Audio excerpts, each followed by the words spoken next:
Boa noite a todos, muito prazer em recebê-los, né, com muito carinho, como sempre. Vamos começar pelo nosso amigo Jomar, dando preferência às perguntas do dia que ainda não chegaram, né? Enquanto elas não chegam, nós vamos aproveitando as perguntas que sobraram da semana passada. Fica à vontade, Jomar. Boa noite. Uma alegria estar aqui com vocês, compartilhando essa oportunidade no tempo e no espaço que Deus permite, para que possamos somar nossos conhecimentos, nossos entendimentos e, por que não, nossos sentimentos também. Uma pergunta sobre insônia. Tem uma insônia que a medicina não encontrou remédio nenhum para sanar. Será que os espíritos de luz poderão me ajudar? A pergunta é: poderão me ajudar? Poderão. Ou não. Então depende. Depende da origem dessa insônia, né? De por que essa pessoa tem essa insônia.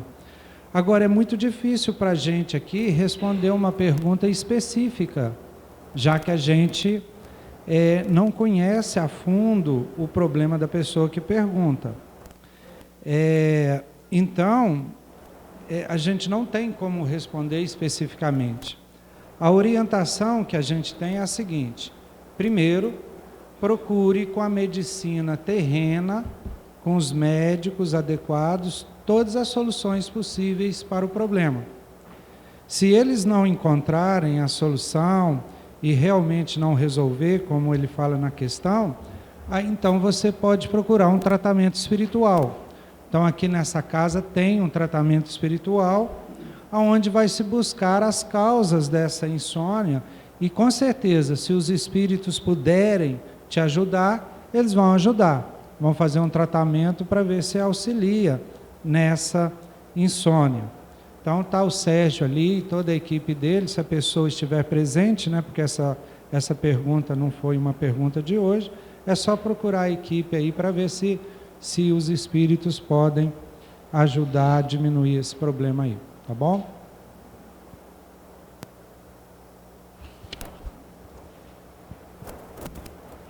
Bom, tem uma pergunta aqui,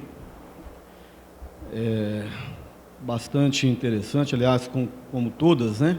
Mas essa em particular, ela é uma pergunta bem curiosa, e que a pessoa fala assim: ainda tenho muito a aprender e tentei explicar para uma pessoa que é Deus na visão espírita, como ele surgiu e todas as coisas, porém me enrolei, porque a pessoa é católica, não praticante, e não acreditou em nada que eu disse.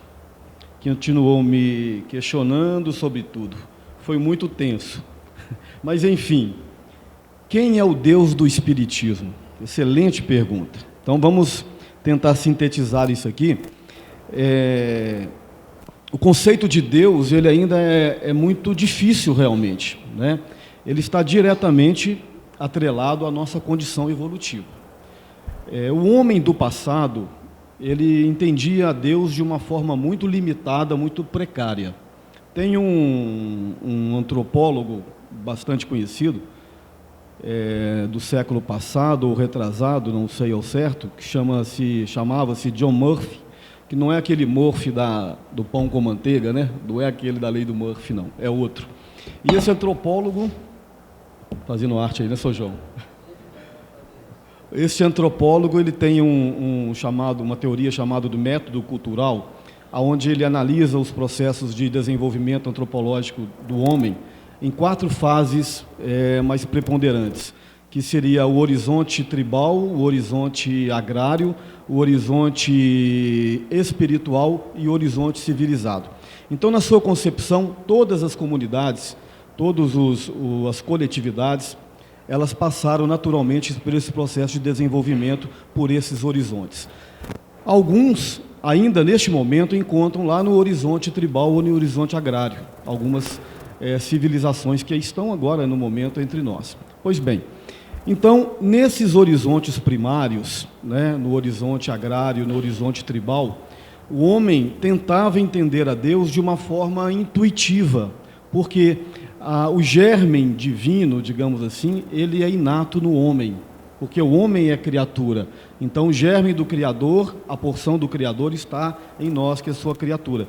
Então, nós temos já intuitivamente, né, este entendimento bastante primário de Deus no nosso inconsciente. Pois bem, então o homem do passado, ele tentava entender a Deus dentro das suas possibilidades sensoriais, intelectuais.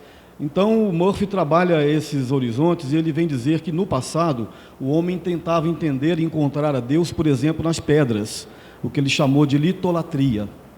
Mais à frente o homem tentava entender Deus na natureza, no processo que ele chamou de fitolatria, nas árvores, nas montanhas, nas plantas. Mais à frente, o homem transita por um outro processo que ele chamou de zoolatria, quando o homem começa a adorar os animais.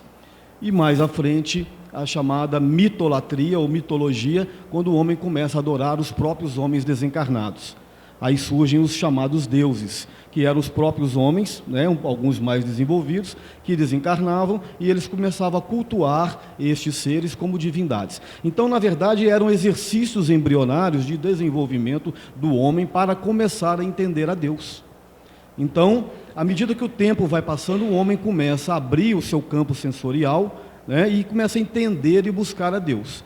Aí vem os chamados facilitadores, os missionários, que vem cada um dentro do seu tempo e da sua época colocar, né, fazer algumas colocações. Então vem Moisés, por exemplo, falar para nós, por exemplo, que o Deus não eram vários deuses e que na verdade era um Deus só. Então Moisés e outros também fazem esse convite para que nós entendamos que Deus era um só. Porém Moisés coloca um Deus antropomórfico, quer dizer, na forma de um homem, um Deus punitivo, um Deus mau, né, um Deus que castiga. E muitos de nós ainda achamos que Deus é assim. Eu tenho temor a Deus, né? Nós não dissemos isso às vezes, e na verdade nós não temos que ter medo de Deus, nós temos que respeitar a Deus, amar a Deus. Pois bem, mas isso já faz parte da nossa cultura. Aí vem Jesus e traz uma outra ideia de Deus, muito mais, né, abrangente. Ele fala que Deus é único, mas Deus não é mau nem é punitivo. Deus é justo e misericordioso. É o conceito de Deus e amor. À medida que o homem caminha mais ainda, ele entende melhor ainda Deus. Aí o Espiritismo traz, logo na questão número 1 do Livro dos Espíritos, Kardec pergunta que é Deus. Ele não pergunta quem é nem o que é, porque Deus não é alguma coisa, Deus não é algo. Então ele pergunta que é Deus. E a espiritualidade responde objetivamente: a inteligência suprema, a causa primária de todas as coisas.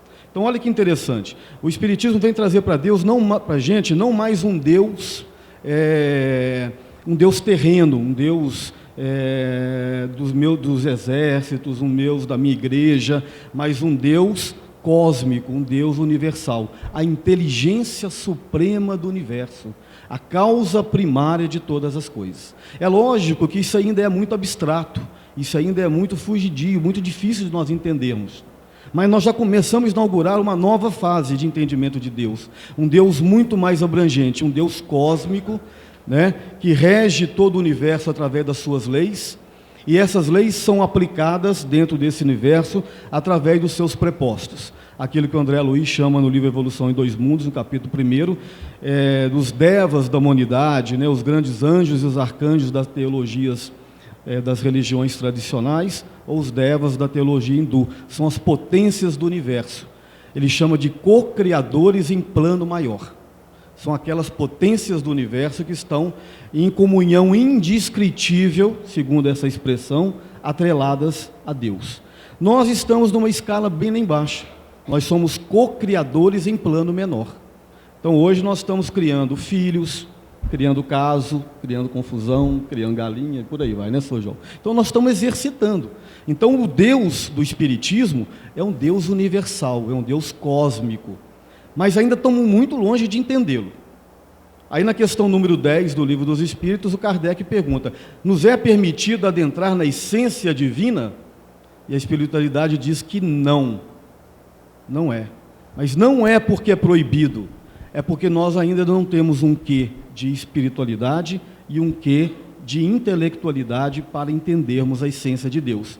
Mas se vocês perguntarem para Jesus quem é Deus, o conceito dele é bem diferente do nosso, porque ele já está em comunhão indescritível com ele. Eu e o Pai somos um só, não foi ele que ele disse? Nós ainda estamos exercitando este contato com Deus que Jesus com certeza já conquistou há muito tempo. Só para acrescentar aqui alguma coisa, um espírito que eu tenho uma confiança muito grande nele, numa obra ele coloca assim: para se explicar Deus só sendo um outro Deus. Para vocês verem a dificuldade que é, né? Que nós estamos, igual o Alexandre colocou muito bem aqui. Muito bem, a pergunta... João, só um comentário também. Eu observei o final da pergunta. Quem pergunta assim: quem é Deus? Então, a pergunta já mostra esse desconhecimento da realidade divina, porque quando eu pergunto quem é pessoa, e humanizando, né, Deus, talvez até pela confusão que existe da figura de Jesus com Deus, colocando Jesus como Deus. Então, talvez a pergunta quem é Deus esteja focada nisso aí. E na resposta do Alexandre, a gente observa que a pergunta correta seria que é Deus, e não quem é Deus. E é a primeira pergunta do Livro dos Espíritos. A primeira pergunta que Kardec perguntou aos Espíritos. E a resposta é: causa primeira de todas as coisas, suprema inteligência do universo. E por mais que a gente busque, a gente não consegue passar daí. Causa primeira de todas as coisas, inclusive de nós homens, espíritos humanos, e aquilo de supremo que a gente imagina: suprema bondade, suprema misericórdia, suprema justiça, supremo amor, além da capacidade humana de compreensão. Então, Deus, para o Espiritismo, é causa primeira de todas as coisas e suprema inteligência do universo. E para mostrar a nossa pequenez, gente, nós não sabemos explicar nem o que é o Espírito. O Espírito. O Espírito é o quê? Uma essência divina, uma essência de uma centelha. Dado que nós não sabemos explicar Deus, consequentemente, nós não podemos explicar o que é o Espírito. Só a mente, né? Só a centelha divina. Né? Bom, a pergunta que me foi dirigida é a seguinte: se eu for médium, posso ser médium em outra religião? Batista, por exemplo. Na verdade, todo ser pensante é médium. Todos nós. Desde que nós saímos da animalidade para a hominalidade, ou seja, o pensamento contínuo, nós temos uma cota, vamos dizer assim, como força de expressão, usar uma cotazinha de mediunidade. E ela vai, né, crescer de acordo com a nossa evolução, com o nosso conhecimento. Agora, a pessoa colocou: se eu for médium, certo? No caso aqui eu estou entendendo se ela for um médium já com a exacerbação mediúnica, não é isso? Ela já veio com aquilo como prova para ela, então ela vai ser médium em qualquer religião, em qualquer situação. Se ela for batista, ela vai sentir alguns incômodos, certo? Que a mediunidade vai provocar nela, algumas dificuldades que ela vai encontrar, então ela vai criar uma condição de procurar na medicina todas as respostas que esse incômodo produz, e não vai encontrar. Então, certamente a espiritualidade vai guiá-la para uma casa espírita organizada, se ela tiver mérito, certamente, né? Então, a pessoa responsável pela área mediúnica vai fazer uma auscultação nela, vai verificar, não é isso, a necessidade dela, ela vai ter conhecimento, estudar, entrar para um curso de mediunidade, entendeu? Logo em seguida, se a exacerbação mediúnica dela for aumentando, então ela vai ser dirigida para uma reunião de educação da mediunidade, que antigamente falava de desenvolvimento. Na verdade, ele desenvolve a mediunidade a existência inteira, né? Não é numa vida só, certo? Então, aí, ela vai colocar em prática aquilo que ela recebeu como um encargo no mundo espiritual antes de reencarnar. É mais ou menos por aí.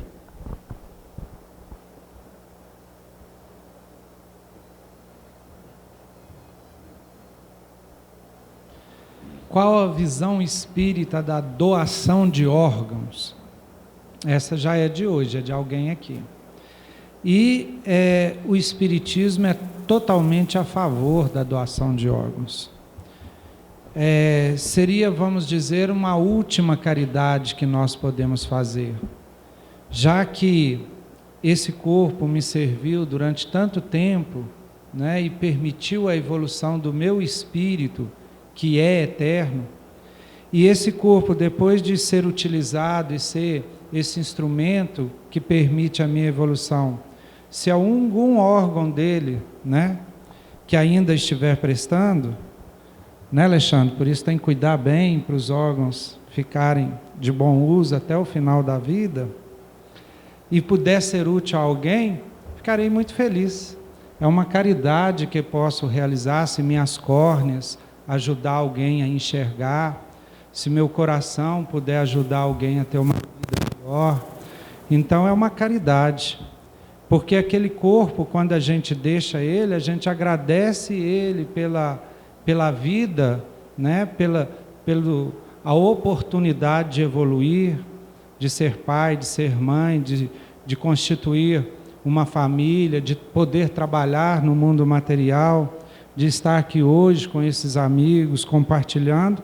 Mas se alguma parte dele puder ajudar alguma pessoa que está precisando, como por exemplo uma pessoa que precisa de um fígado para poder sobreviver, para sair daquele sofrimento da hemodiálise, que ótimo, que bom, porque ele já serviu para mim, que ele possa servir às outras pessoas. Então a doutrina espírita é totalmente a favor da doação de órgãos. Muito bem. A doutrina espírita não recomenda a ingestão de carne vermelha devido à forma como o animal é abatido. Olha, eu não sei aonde é que está escrito isso aqui não, tá? O que dizer dos outros animais também sacrificados por nos alimentar? Peixes, aves também não sofrem o que serem mortos? Bom, a doutrina espírita, gente, ela não proíbe nada não. Em momento nenhum, pelo menos que eu conheço da obra espírita, não fala que é proibido comer carne, não, muito pelo contrário. Certa vez o Kardec indaga perguntando, é lícito comer carne? O senhor lhe responde aí, a carne alimenta a carne. Então, no momento em que nós estamos ainda, nós precisamos, né, desses materiais plásticos e energéticos. É lógico que, com a evolução intelectual, a evolução moral e espiritual, a nossa alimentação vai ficando cada vez mais seletiva. Hoje nós alimentamos muito melhor do que alimentávamos há 500 mil anos atrás. Até os nossos dentes caninos já não existem mais, eles eram pontiagudos exatamente para mastigar as carnes. Hoje muitas crianças já nascem sem um dente ciso. Então cada vez mais eu acredito que a humanidade vai sim deixar de comer carne, mas é um processo natural, não é um processo proibitivo não. Então em momento nenhum a doutrina espírita proíbe nada. Ela nos convida a um desenvolvimento consciencial e racional, e aí sim, dentro dessa razão e dessa consciência, cada um age de acordo com o seu livre-arbítrio, ponto. Agora, eu particularmente, eu cismei uma vez de parar de comer carne. Eu acho que eu queria virar santo, né? E aí eu comecei a adoecer, porque a minha estrutura não está preparada ainda. Eu diminuí, mas continuo comendo. O São João, de repente, tem uma opinião diferente. Aí alguém pode perguntar assim, mas os espíritas podem divergir? É lógico que sim. Nós somos, acima de tudo, livre pensadores. O Herculano Pires coloca que a doutrina espírita é uma síntese dialética, ou seja, é um conceito de ideias que promove o diálogo, o debate, o entendimento. Nós somos livre pensadores, não tem nada fechado, não. Nós estamos aqui exatamente para entender, para desenvolver a razão, né? Então, essa questão da carne, ela é individual, ela é consciencial, cada um é que vai julgar se quer mudar a sua alimentação ou não. Eu, pelo passar do tempo, pelo que eu estou percebendo, eu estou cada vez menos comendo carne e comendo outros tipos de alimentação. Pode ser que eu chegue aí com meus 70, 80 anos, se Deus o permitir, que eu já não coma carne mais. Mas isso não vai mudar nada do ponto de vista espiritual e moral. É apenas uma escolha pessoal. Você quer acrescentar alguma coisa? Eu gostaria de acrescentar, sabe por quê? Porque eu vejo nessa pergunta aí alguma indução que eu possa ter feito aqui durante os cursos que eu dou nessa casa. Porque eu falei aqui várias vezes e repito, reitero, a carne não é um bom negócio para nós, dado que o nosso companheiro aqui colocou que nós não somos carnívoros. A carne mesmo em si, não é ela, igual a pergunta está aí, certamente a pessoa ouviu eu falar, não é isso? Em si, a carne, a matéria carne, não faz tão mal, entendeu? O que faz são os reflexos que a carne recebe do animal abatido. Se alguém já viu como que é terrível, agora parece que está melhorando muito. O nosso companheiro colocou aqui que a evolução da nossa alimentação também, tudo em nós evolui, inclusive a alimentação. Está muito melhorada mesmo, na realidade. Eu, por exemplo, tenho 30 anos que eu não como carne vermelha. Certo? Não é que eu queira dar exemplo, nem foi a doutrina espírita, a doutrina espírita não é uma receita de bolo para a gente viver, não. Nós temos que inferir o que está ali. E é o que eu tenho feito. Não é isso? Ele falou que espera chegar aos 80 anos. Eu já tenho os 80 anos. Aqui, para poder complementar, que vocês perceberam que tem uma certa divergência aqui de opiniões, né? O que é muito salutar, inclusive. Claro, né? Eu respeito. Exatamente. Eu já penso um pouquinho do São João nessa questão. Pois bem, mas aí vamos ficar com Jesus, que aí eu vou pegar o São João, né? O que Jesus disse? O mal não está naquilo que entra, mas naquilo que sai da boca. Né? Então, vamos preocupar muito mais com as nossas falas e pensamentos e atitudes do que exatamente com aquilo que a gente anda comendo, que é muito mais importante. Ele quis dizer peguei ou não? Não pegou, não. Jesus quis dizer o seguinte, que o que mais faz mal são os maus pensamentos. Não quer dizer que, por exemplo, se você tomar um veneno, um tóxico aí, você vai desencarnar. Certo? E a carne não deixa de estar intoxicada, entendeu? Não só pela vibração menos feliz do animal que é abatido, mas também pelo tratamento que ele recebe. Então nós temos que ter cuidado.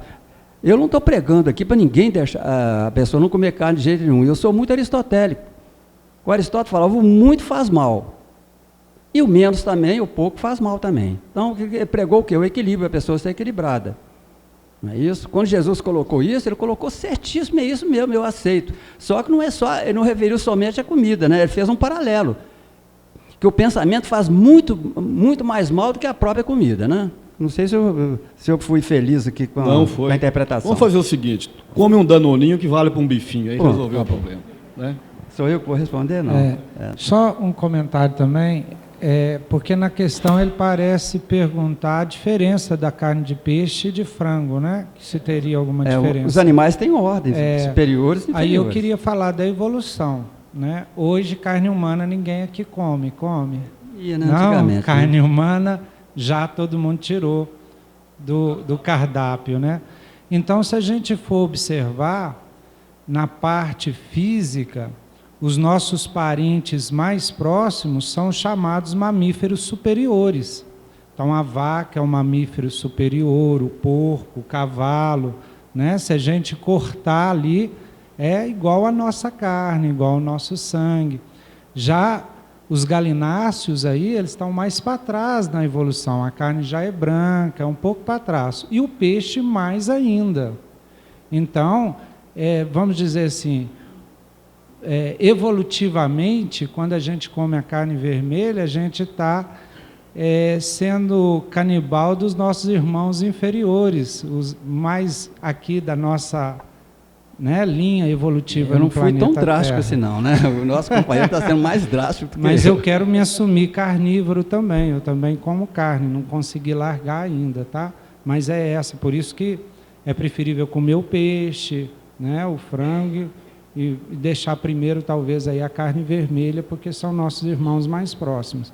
E aí a gente leva toda uma reflexão ética sobre a criação desses animais em cativeiro para a gente devorá-los. Então a gente começa a pensar nisso, né? Então tá bom, mas vamos parar por aqui, né? O nosso diálogo aqui foi tão salutar, né? Você vê como que a doutrina espírita é democrática, né? Não é isso? Uma ocasião, uma pessoa foi me visitar e viu na minha biblioteca lá que eu tinha mais ou menos 800 obras. E a grande maioria, uns 400 obras, eram todas sobre mediunidade. Eu falei, mas não bastava um? Eu falei, não, eu tenho que ver a visão de muitas pessoas para me tirar, né, o supra-sumo daquilo ali, entendeu? Então, é mais ou menos assim. Bom, o que o Espiritismo tem a explicar sobre os extraterrestres que também visitam a Terra para nos ajudar? Olha só. O Espiritismo coloca, igual Jesus colocou, que na Terra do meu Pai, que é o planeta Terra, no universo, né, aliás, desculpe, tem muitas moradas. Né? Seria muito infantil da nossa parte, né, no estágio evolutivo que nós já estamos hoje, acreditar que só o planeta Terra, esse grãozinho, né, cósmico que está aqui, só ele que teria condição de um espírito reencarnar e evoluir. Não é isso? Então, nós acreditamos, o Espiritismo nos dá a convicção de que existem, né, outras civilizações e outros planetas, sim. Agora, se eles nos visitam aqui, isso eu não sei afirmar, não é isso? Existe muita evidência.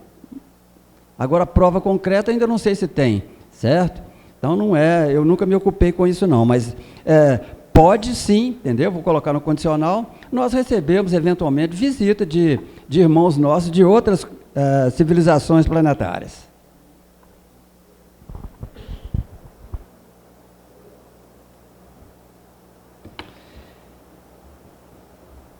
Uma pergunta tétrica. É possível que um obsessor acompanhe um homem por mais de 20 anos? Tem outra aqui também.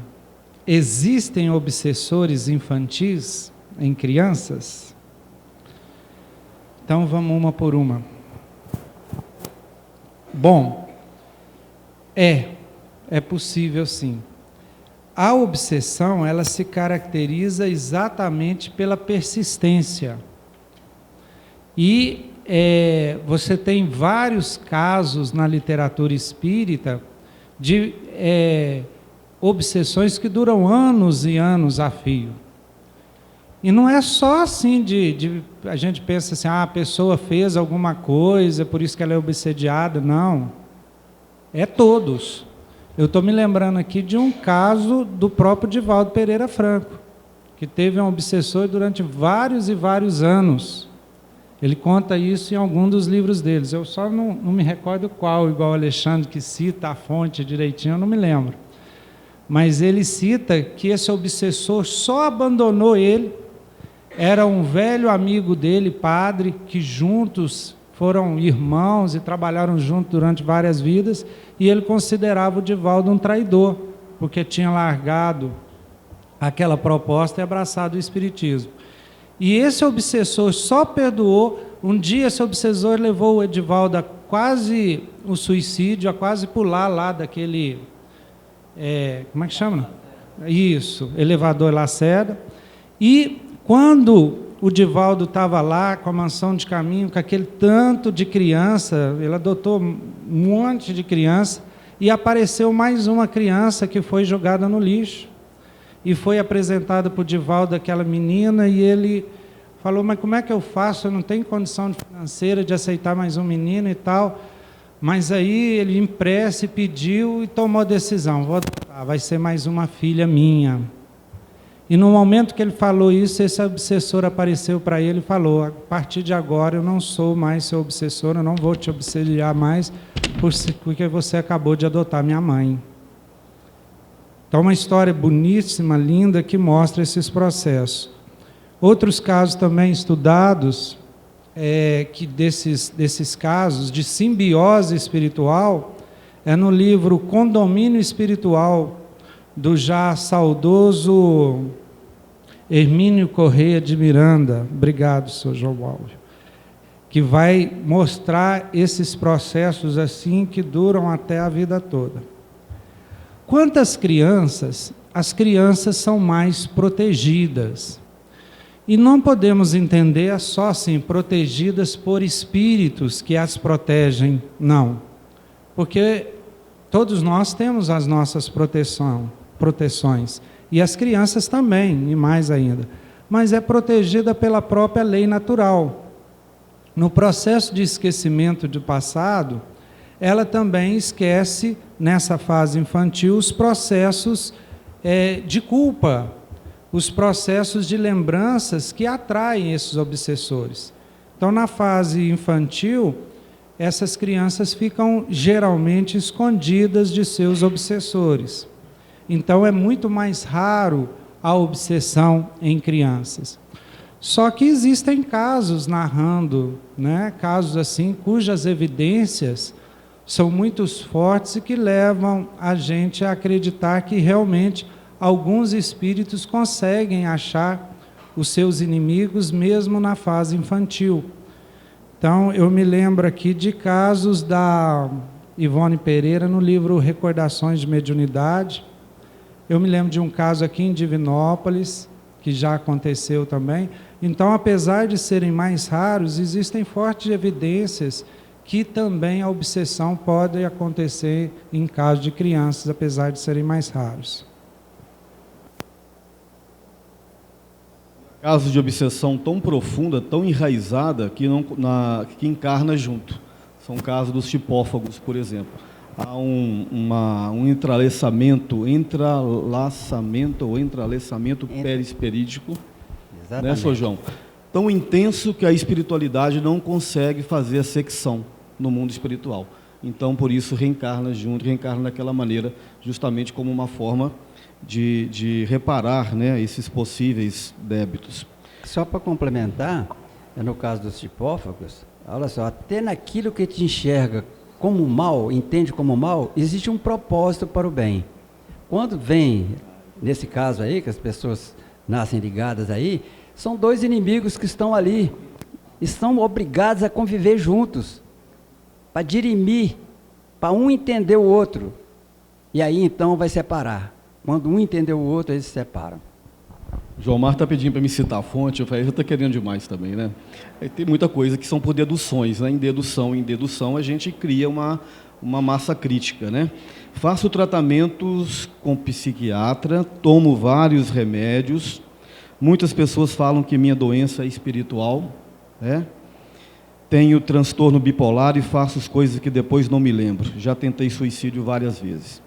Bom, é uma pergunta realmente, uma colocação, né, bastante contundente, e vale dizer o seguinte: a gente às vezes ouve algumas pessoas que não estão devidamente preparadas, quando às vezes vem algumas casas espíritas, que de cara eles já dão um diagnóstico dizendo que a doença é assim ou é assado. Ninguém tem este dom, ou se tem, ele tem muita discrição em fazê-lo. Então já começa por aí.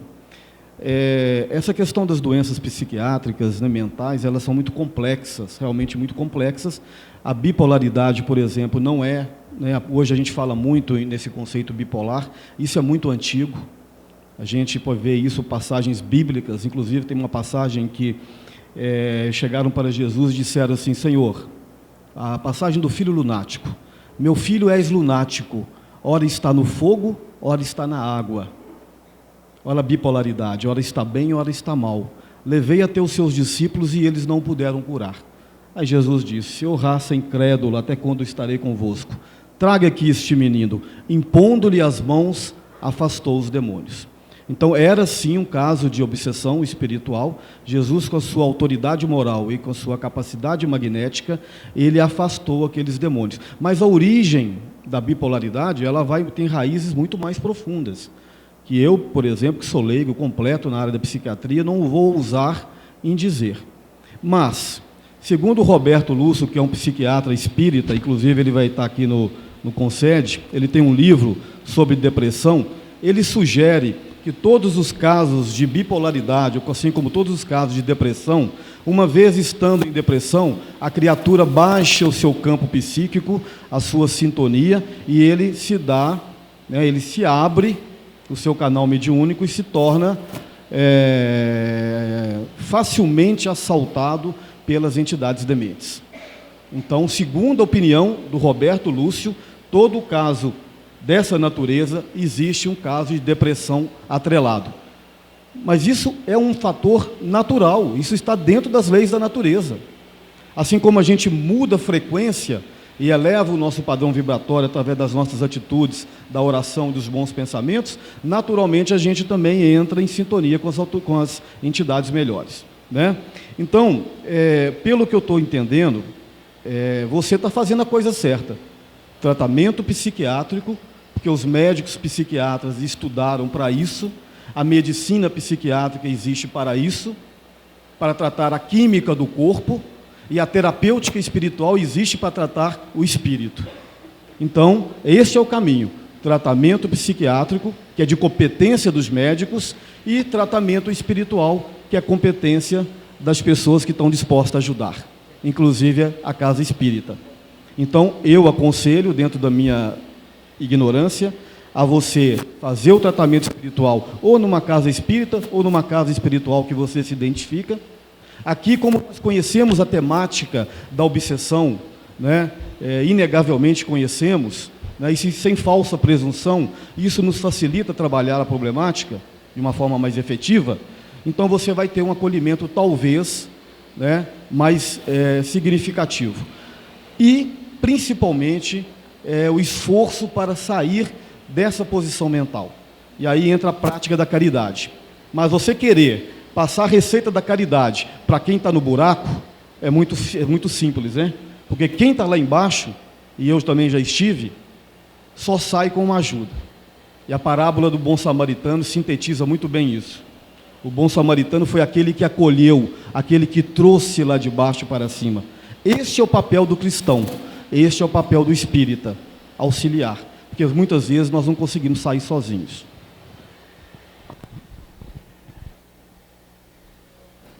A pessoa sendo espírita e trabalhador de uma casa espírita e que faz uso do fumo ou do álcool, ele também é considerado um suicida, mesmo sendo para relaxar? Veja bem, nós temos que ter um conceito mais amplo sobre suicídio. Algum tempo atrás aí, tinha-se um conceito de que todo mundo que suicidava ia para um local chamado Vale do Suicida. Não é bem assim, certo? Nós temos que convir que a justiça divina nos julga diferentemente da justiça humana. A justiça humana nos julga pelo nosso erro. E a justiça divina, ela julga pelo erro, mas também pelos nossos acertos. Ou seja, a lei de agravante, não é isso, e atenuante. Então, no caso aqui, a pessoa que já está trabalhando numa casa espírita, ele já está fazendo um tratamento para deixar esse vício, ou do álcool, ou do fumo, certo? E, certamente, com o tempo, ele vai lesar os órgãos, não é isso?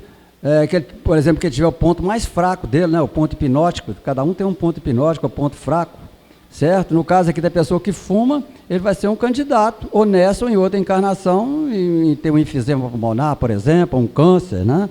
E álcool, ele vai atacar um órgão muito importante também, que é o fígado, né? Então pode trazer alguma lesão que possa fazer até desencarnar, tanto um como o outro disso aqui. Mas falar que ele foi um suicida assim, né, generalizando, não, entendeu?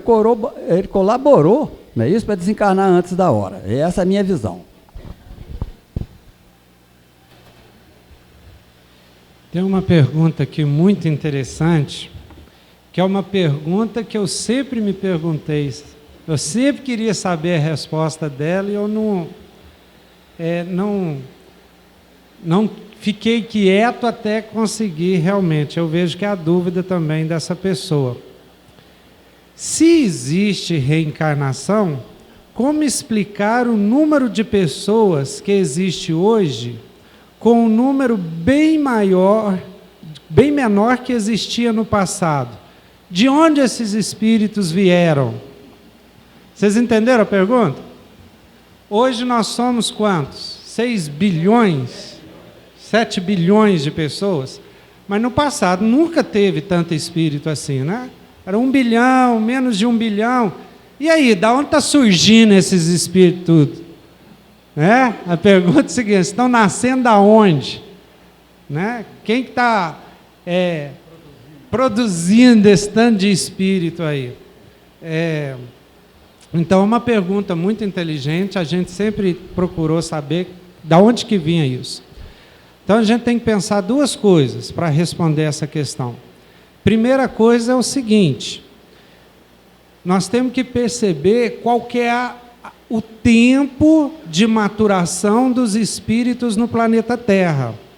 Então, por exemplo, se você pega as primeiras raças hominídeas no planeta, os Cro-Magnon e aqueles lá que geraram o Homo sapiens sapiens, que somos nós, são 40 milhões de anos que nós estamos no planeta.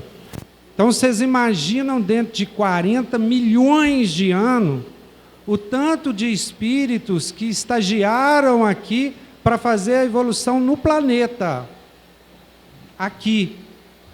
Então, tem muito espírito, e sempre a gente ouvia falar isso, tem muito espírito lá esperando a oportunidade de nascer. E demorava muito para poder renascer.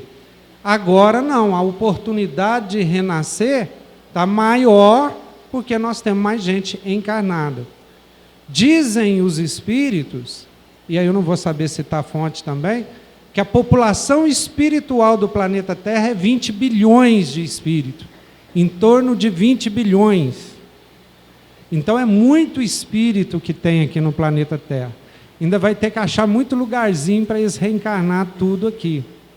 E mais, essa é a primeira. E a segunda é o seguinte: os planetas não são isolados no universo. Há transmigração espiritual de planeta a planeta. A gente sabe, por exemplo, que numa época para trás houve uma grande... Quando vem é emigração ou imigração? Vem. Imigração? Migração. Então houve uma grande migração de planeta, de espíritos, de uma região lá de Capela, aqui para o nosso planeta. Quem nos fala isso é o espírito de Emmanuel, no livro A Caminho da Luz, através de Chico Xavier. E da mesma forma, parece que agora muitos espíritos também vão emigrar, né? Emigrar do planeta Terra para outros planetas. Então, há essa transmigração de espíritos de planeta para planeta.